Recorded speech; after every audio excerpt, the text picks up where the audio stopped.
Hey everyone, Hannah here from Sheet Leveler.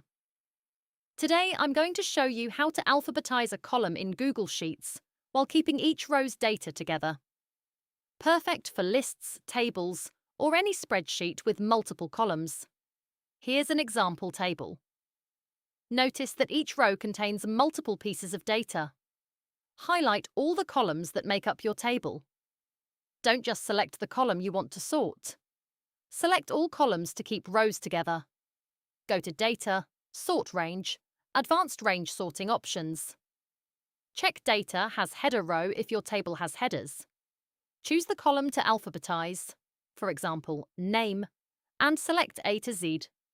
Now your rows stay intact, and the data stays together while the chosen column is alphabetized. And that's it. Alphabetizing a column without breaking your rows is easy in Google Sheets.